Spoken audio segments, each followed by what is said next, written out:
of Judges basically is the gap or the bridge between the book of Joshua, where the children of Israel finally entered into Canaan land and the land was divided amongst the 12 tribes of Israel, and the book of First Samuel, where Israel finally begins another type of experience in terms of having a king. So in the book of Judges, Israel is settled, everybody has their portion, everybody has their land, everybody knows where they live, everybody has an address, and everybody has a postcode, right? So everybody knows, okay, this is where I live, this is my village, this is my wherever.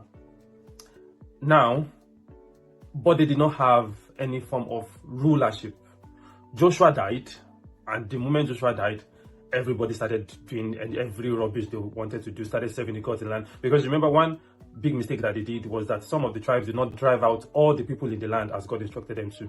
So they had external influences, and they began to serve those gods, began to go after those other gods and all that. And God had to each time raise judges. So Ehud, Samson, Gideon, one judge after the other.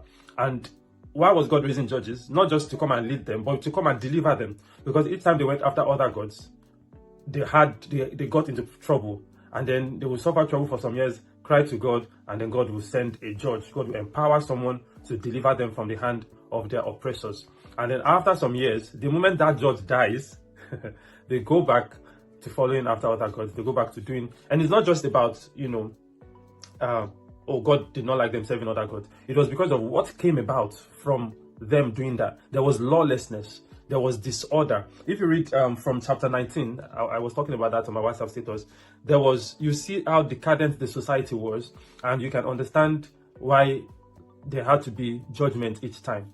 So it was not just, they went to serve other gods and that's why God was punishing them. But because serving other gods will always lead you to do things you are not supposed to do, which will inevitably incur the judgment of God upon your life.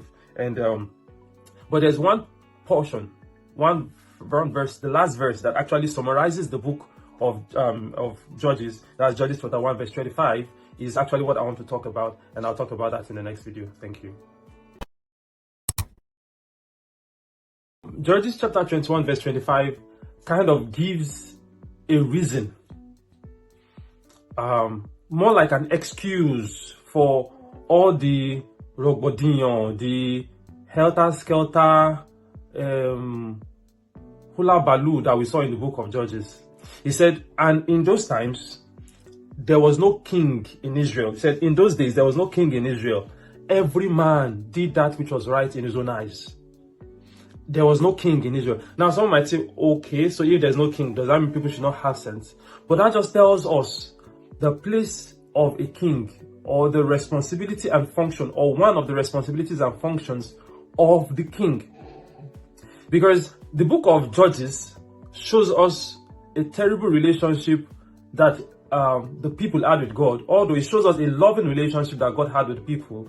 Because, I was reading the earlier part of Judges, and it was talking about how, God's eyes could not behold their suffering. I was like, this God is just a big softy. Anyways, the point is, Judges 21:25 gives a reason for why all these things happened in the book of Judges. So in those days, there was no king.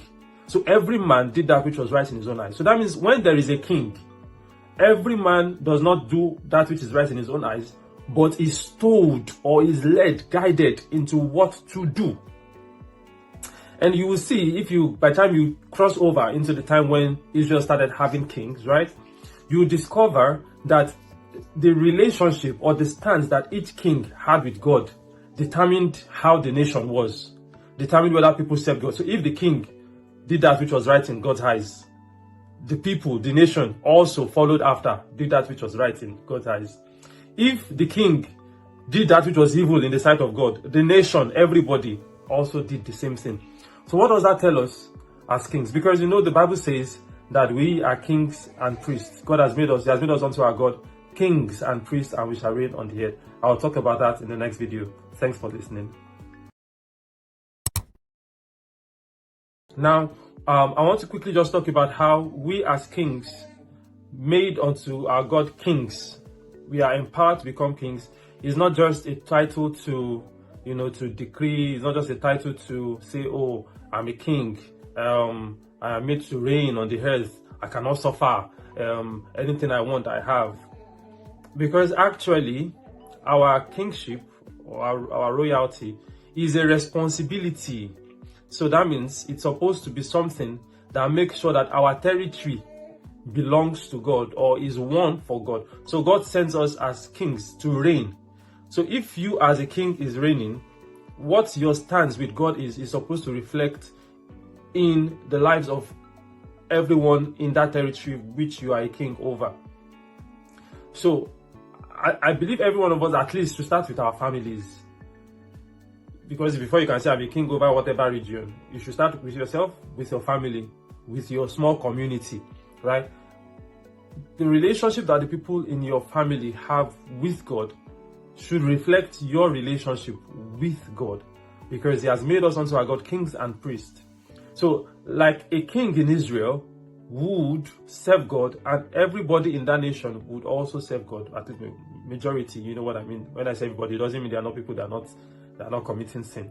But basically, that was the stance. When Ahab, following after Jezebel, his wife, served Baal, the entire nation served Baal. But the reverse was the case when we had righteous kings. And that is why the people prosper, these people rejoice when the king is righteous.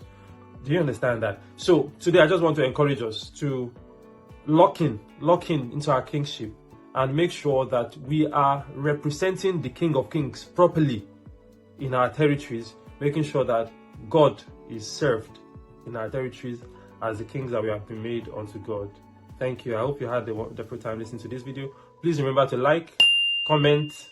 I would love your comments. I'd love to read your comments, and subscribe if you believe you should. God bless you. Have a blessed day.